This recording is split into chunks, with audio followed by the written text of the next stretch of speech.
it's just great to watch a customer's reaction the first time they pick up an ink stick and they've never had one before, you know, and they're like, wow, what is this? It's like, well, is this the cartridge? Where is the cartridge? How does this work? And to have them load an ink stick into a printer for the first time, it's like an aha moment.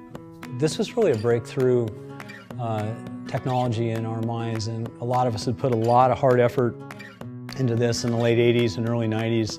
You know, originally it was all about getting color on just plain paper. That was the main thing. With the other technologies out there, you had to use special paper. This is the nice stuff, right? This is business quality paper. You could use recycled media, 100% recycled media, and your prints will all look great. If things are complex, then they become expensive for the customer. We try to find the simplest way to make any other component that goes into our solid ink. Because we don't have cartridges, we don't have to pay for that manufacturing, we don't have to pay for that shipping. Our 8870 printer has color for the price of black and white.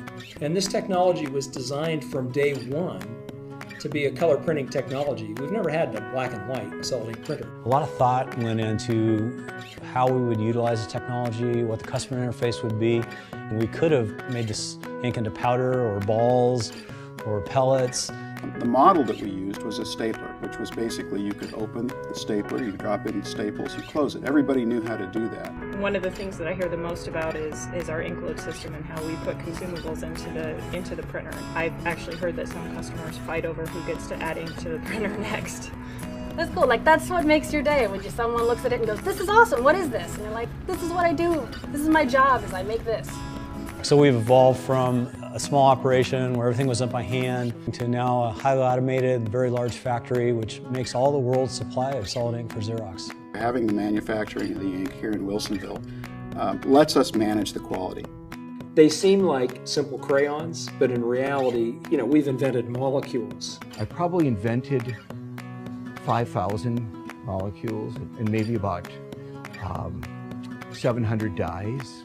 We had a vision, even from the early days, that we would have solid ink on the desktop up through production. And it took us a few more years than I would have liked to have seen, but we have that today. We're up to 2,000 pages a minute, and we haven't really gotten anywhere near the theoretical limits of how fast solid ink can go.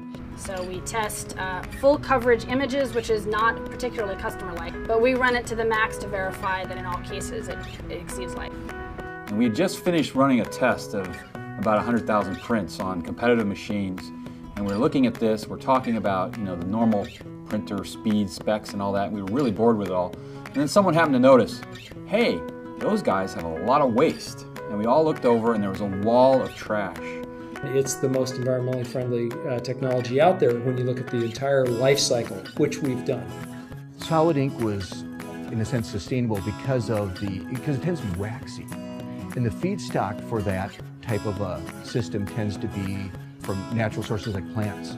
You know, this sort of, you know, work to be greener is just a way of life for us out here. It was not the conscious thought, it's just the way we work. What we were trying to do is build a color product that offers just dead simple ease of use and the print quality that you need in a color printer. It's a true engineering feat that we get this going, but we have a lot less complicated stuff that the customer has to deal with. That's where I get a lot of my energy, even going forward after all these years, is seeing things shipped, knowing customers are using our products and they're solving real world problems, and people are actually productively using the stuff that we work on so hard. And more than anything, I just want to ask them a million questions about what it is that they like and they don't like. You know, see if the things that I enjoy about solid ink are the same things that they do.